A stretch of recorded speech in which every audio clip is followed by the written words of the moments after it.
Hello ಸ್ನೇಹಿತರೆ, ಎಲ್ಲರೂ ಹೇಗಿದ್ದೀರಾ? ಇವತ್ತು ನಾನು ನಿಮಗೆ ಒಂದು ಈಸಿಯಾಗಿರುವಂತಹ ರೆಸಿಪಿನ ತೋರಿಸ್ಕೊಡ್ತಾ ಇದ್ದೀನಿ. ಇದು ಮನೆಯಲ್ಲಿ ಸಿಂಪಲ್ಲಾಗಿ ಮಾಡ್ಕೊಳ್ಳುವಂಥದ್ದೇ. ಇದಕ್ಕೆ ಹೆಚ್ಚಿಗೆ ಇಂಗ್ರೀಡಿಯೆಂಟ್ಸ್ ಏನು ಬೇಕಾಗಿಲ್ಲ. ಇದು ಹೇಗೆ ಅಂದರೆ ಉಳಿದಿರೋ ಅನ್ನದಲ್ಲಿ ಮಾಡುವಂಥದ್ದು ಅಷ್ಟೇ. ಯಾಕೆಂದರೆ ಇದು ಕೂಡ ನಾನು ಫಸ್ಟ್ ಟೈಮ್ ಟ್ರೈ ಮಾಡ್ತಾ ಇರೋದು. ಸೊ ಇದಕ್ಕೆ ಬೇಕಾಗಿರೋ ಇಂಗ್ರೀಡಿಯೆಂಟ್ಸ್ ಬಂದು ಜೀರಿಗೆ ತಗೊಂಡಿದ್ದೀನಿ, ಕರಿಬೇವು, 2 ಈರುಳ್ಳಿ, ಒಂದು 5 ಹಸಿಮೆಣಸಿಕಾಯಿ ತೊಗೊಂಡಿದ್ದೀನಿ. ಇದನ್ನು ನೀಟಾಗಿ ಒಂದ್ಸಲ ಕಟ್ ಮಾಡ್ಕೋತೀನಿ ನಾನಿವಾಗ.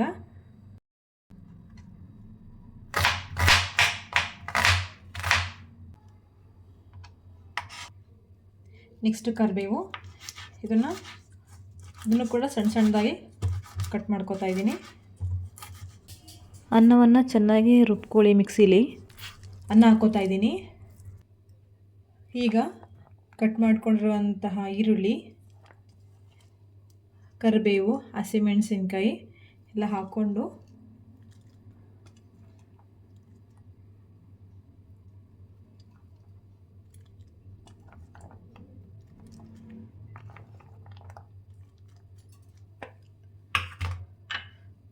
ನಂತರ ಇದಕ್ಕೆ ಜೀರಿಗೆ ಆ್ಯಡ್ ಮಾಡ್ತಾ ಇದ್ದೀನಿ.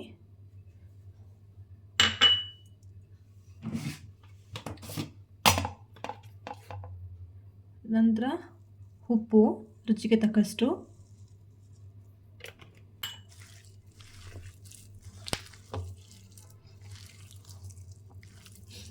ಇದನ್ನು ನೀವು ಮನೆಯಲ್ಲಿ ಸಿಂಪಲಾಗಿ ಮಾಡ್ಕೋಬೋದು. ಇದಕ್ಕೆ ನಾನು ಎಕ್ಸ್ಟ್ರಾ ಕೊತ್ತಂಬರಿ, ಸಬ್ಸಿಗೆ ಸೊಪ್ಪು ಏನು ಆ್ಯಡ್ ಮಾಡಿಲ್ಲ. ಜಸ್ಟ್ ಸಿಂಪಲ್ಲಾಗಿ ನಾನು ನಿಮಗೆ ತೋರಿಸ್ಕೊಡ್ತಾ ಇದ್ದೀನಿ.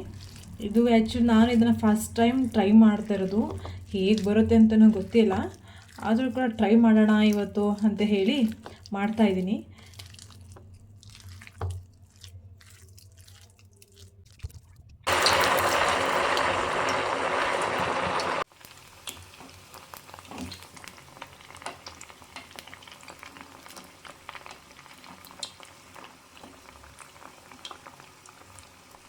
ಫಸ್ಟ್ ಟೈಮ್ ಟ್ರೈ ಮಾಡಿರೋದು, ಹೇಗೆ ಬರುತ್ತೆ ಅಂತಲೂ ಗೊತ್ತಿಲ್ಲ.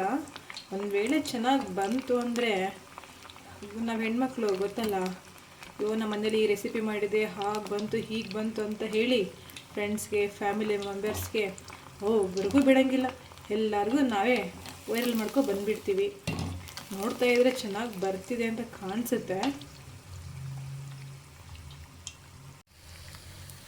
ಯಾರ್ಯಾರು ನನ್ನ ಚಾನಲ್ನ ನೋಡ್ತಾ ಇದ್ದಾರೋ ಅವರೆಲ್ಲರೂ ಸಬ್ಸ್ಕ್ರೈಬ್ ಮಾಡ್ಕೊಳ್ಳಿ, ಲೈಕ್ ಮಾಡಿ, ಶೇರ್ ಮಾಡಿ, ಸಪೋರ್ಟ್ ಮಾಡಿ. ಚೆನ್ನಾಗಿ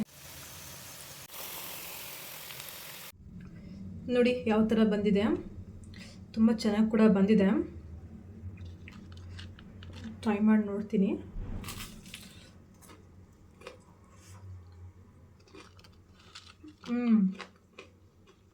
ಚೆನ್ನಾಗಿ ಬಂದಿದೆ. ಅದು ತುಂಬ ಬಿಸಿ ಇದೆ. ನೀವು ಒಂದ್ಸಲ ಮನೇಲಿ ಟ್ರೈ ಮಾಡಿ, ಹೇಗಿದೆ ಅಂತ ಹೇಳಿ. Thank you.